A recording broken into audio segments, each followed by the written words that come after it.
Hello दोस्तों,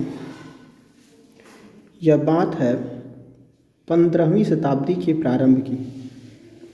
यूरोपीय कंपनियों के आगमन। यह प्रथम चैप्टर है आधुनिक भारत का।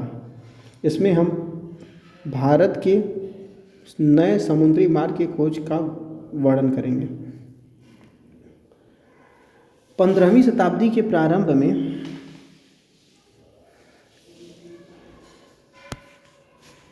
भारत और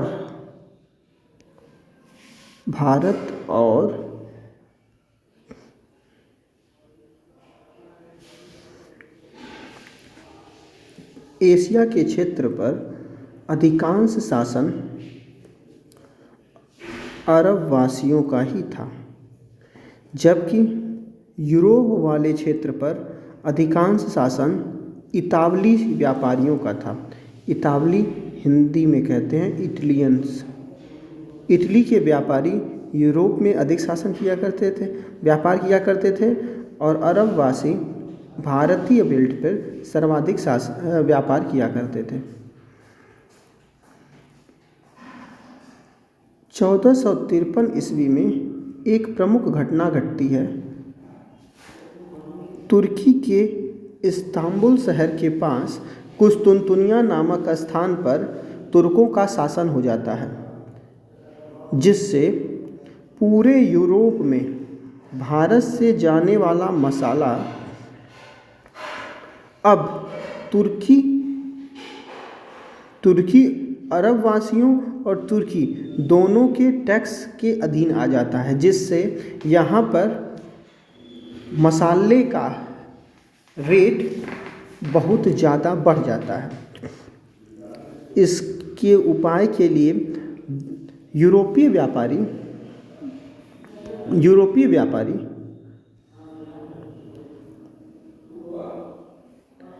इसका अल्टरनेट ढूंढने के लिए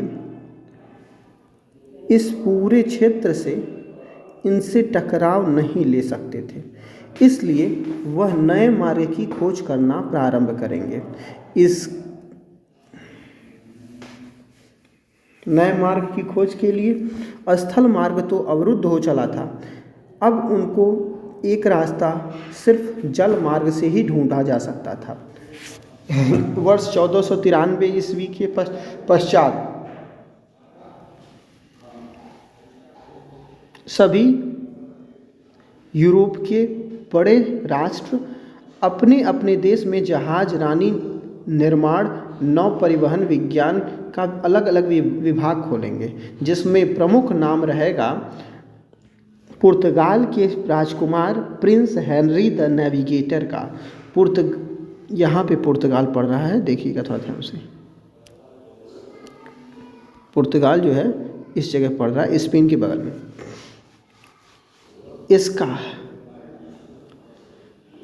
इस विभाग से फायदा यह होगा कि वर्ष 1487 ईस्वी में 1487 में एक पुर्तगाली नाविक अफ्रीका से होते हुए केप ऑफ गुड होप पहुँचेगा सन 1487 ईस्वी में।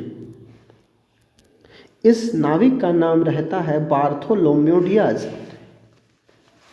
जब उसने इस अंतरिक्ष को ढूंढा तो इसका नाम रखा तूफानी अंतरिक्ष, लेकिन वह इसके आगे नहीं जा सका और वहीं से वापस लौट गया।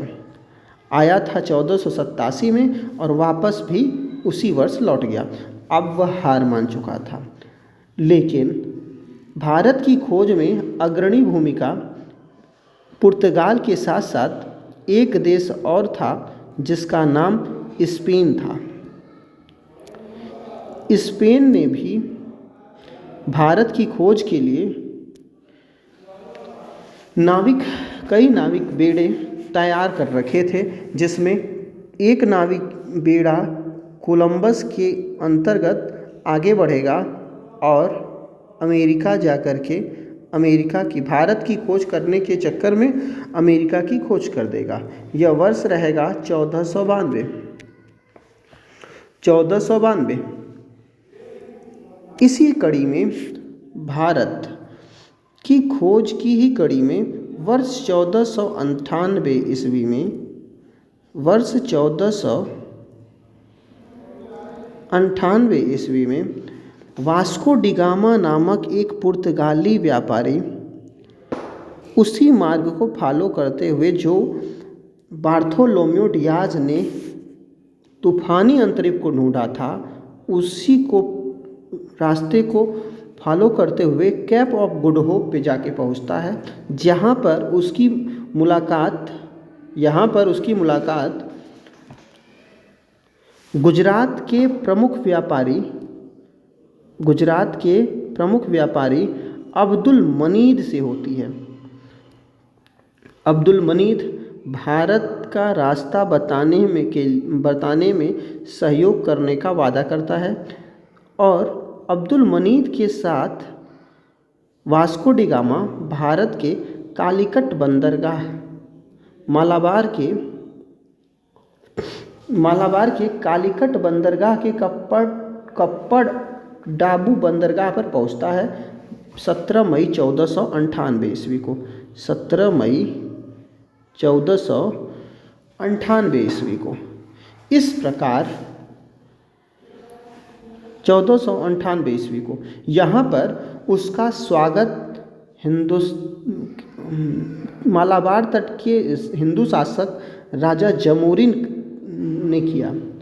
इस प्रकार वास्को डी गामा एक नए भारत के समुद्री नए मार्ग की खोज कर चुका था, जिसे आप कहते हैं भारत की खोज। अब जमोरिन ने उसे उसका वेलकम किया और उसको बहुत से मसाले दिए, जिसे लेकर के वास्को डी गामा वापस अपने देश जाएगा और वहाँ पर उन मसालों को बेच करके वह अपने कुल लागत का या फिर कुल खर्च का 60 गुना सेव करेगा, जिससे पूरे यूरोप में यह खलबली मच जाएगी कि भारत का व्यापारिक मार्ग ढूंढा जा चुका है, समुद्री व्यापारिक मार्ग ढूंढा जा चुका है। इसी कड़ी में पुर्तगाल का ही एक और नाविक जिसका नाम पेड्रो अल्वारेज कैब्रल था, वर्ष 1500 ईस्वी में वह उसी रास्ते से होते हुए भारत पहुंचता है।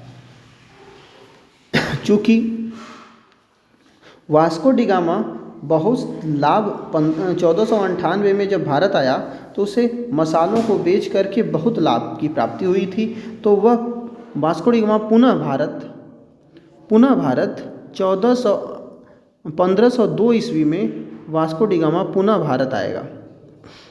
यानी वास्को डी गामा भारत कुल 2 बार आया और पेड्रो अल्वारेज कैब्रल यह दूसरा पुर्तगाली व्यापारी रहेगा जो भारत में इसका आगमन होगा। इस तरीके से भारत की अब खोज हो चुकी थी। अब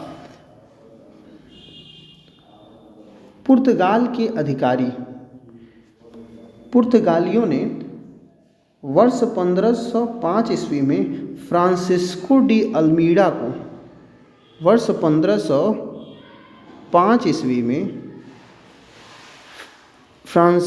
डी अल्मीडा को पुर्तगाल से वायसराय बना करके भारत भेजेंगे,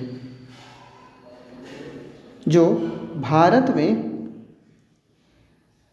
भारत के समुद्री क्षेत्रों में एक पॉलिसी चलाएगा जिसे आप ब्लू वाटर पॉलिसी कहेंगे। ब्लू वाटर पॉलिसी, इसी को हिंदी में शांत जल की नीति कहते हैं। फ्रांसिस्को डी अल्मीडा जब भारत में यह पॉलिसी को चला रहा होगा तो उसका भिड़ंत या फिर उसका टकराव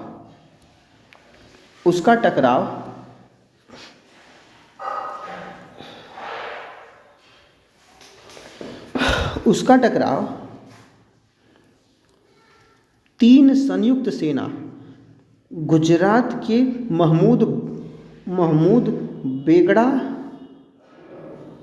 एवं मिस्र की सेना, इजिप्ट की सेना एवं तुर्की की सेना, ये तीनों सेनाएं आपस में मिल करके अल्फांसो डी अल्मीडा के साथ समुद्र में इनका टकराव होगा, जिसमें अल्फांसो डी अल्मीडा विजयी होगा। और यह क्लियर होगा कि जो blue water policy Alfonso de Almeida ने हिंद महासागर के लिए बना रखी है, बाकी अन्य व्यापारियों के लिए उसे उनको मानना पड़ेगा, क्योंकि इस युद्ध में विजय अल्फांसो डी अल्मीडा की होती है। इसके समय की महत्वपूर्ण योजना ब्लू वाटर पॉलिसी ही थी। अच्छा, ये युद्ध जो था वो 1508 ईस्वी में हुआ था। 1509 ईस्वी में विजयी कौन हुआ? Francisco de Almeida.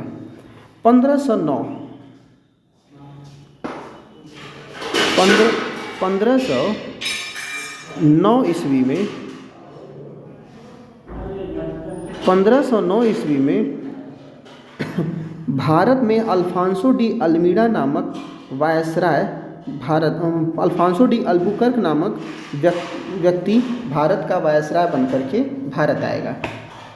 इसने पुर्तगाली शक्ति का वास्तविक संस्थापक इसे माना जाएगा। इसी ने कोचीन को अपना क्या बनाया? मुख्यालय बनाया। 1510 ईस्वी में अल्बुकर्क ने ही बीजापुर के आदिल शाह से गोवा को हथियाया था।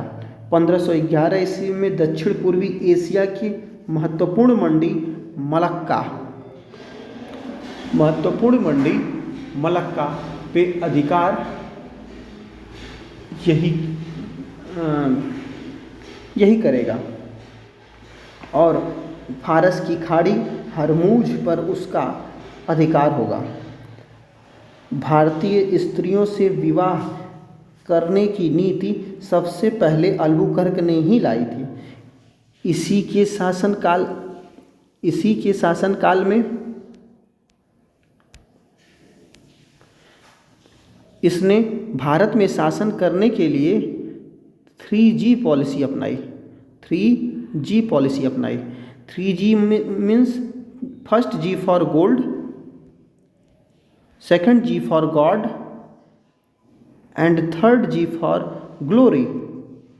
अर्थात उसने भारत से धन अर्जन करने का, भारत में गॉड अपने क्रिश्चियन धर्म का प्रचार प्रसार करने का, और ग्लोरी यानी समृद्धि को बढ़ावा देने का, इन तीनों पॉइंट पे काम अल्फांसो डी अल्बुकर्क ने प्रारंभ किया।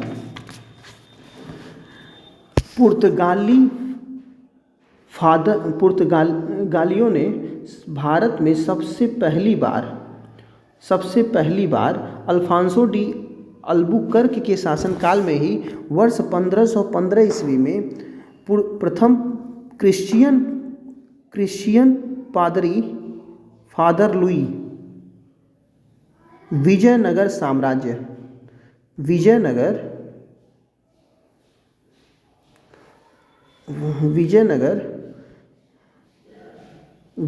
साम्राज्य के प्रमुख शासक, सबसे प्रतापी शासक कृष्णदेवराय के साम्राज्य में उनसे व्यापार करने की छूट मांगेंगे, और जिससे खुश होकर के कृष्णदेवराय कुन्नूर भटकल में पुर्तगालियों को फैक्ट्री स्थापित करने की आज्ञा प्रदान कर देंगे। 1515 ईस्वी में प्रथम चर्च का निर्माण गोवा में सेंट जेवियर चर्च का निर्माण इसी आदेश के अनुसार करवाया जाएगा। अर्थात अल्बुकर्क के शासनकाल में ही सेंट जेवियर चर्च, जो पूरे भारत का 1515 ईस्वी में प्रथम चर्च बनेगा। निन्नो डी कुन्हा 1529 से 1538 तक शासन करने वाला प्रमुख एवं तृतीय पुर्तगाली वायसराय रहेगा। इसी के शासनकाल में पुर्तगालियों का सरकारी कार्यालय कोचीन में से हटा करके 1530 ईस्वी में गोवा हस्तांतरित किया जाएगा। अगर निन्नो डी कुन्हा की बात किया जाए तो 1560 ईस्वी में ईसाई धर्म का न्यायालय सर्वप्रथम गोवा में इसी के शासनकाल में स्थापित किया जाएगा। पुर्तगाली सामुद्रिक साम्राज्य को एस्तादो द इंडिया नाम दिया करते थे। वर्ष 1961 ईस्वी में गोवा दमन दीव पुर्तगालियों के अधिकार में रहा और वर्ष 1961 के पश्चात यानी पुर्तगाली सबसे पहले आए और भारत को छोड़ने का जो समय है वो पुर्तगालियों का सबसे अंतिम में रहेगा। इस तरीके से पुर्तगालियों का आगमन आपने देखा। वर्ष 1498 ईस्वी में पुर्तगाली भारत आए और वर्ष 1961 ईस्वी में दमन दीव एवं गोवा से वह कहाँ गए, अपने देश वापस लौटे। तो सबसे अधिक शासनकाल पुर्तगालियों ने ही भारत पर किया है। यूरोपीय कंपनियों की बात की जाए तो दूसरे नंबर पे डचों का भारत पर आगमन होगा। डच वास्तविक तौर पर नीदरलैंड के निवासी थे, जिसे आप हॉलैंड के नाम से भी जानते हैं। ये देखिएगा, ये जो नीदरलैंड इसी को बोलते हैं हॉलैंड और इन्हीं को कहा जाता था डच। यहाँ से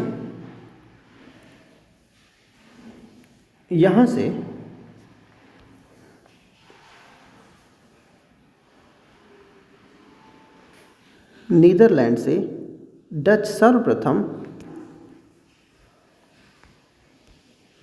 ऐसे होते हुए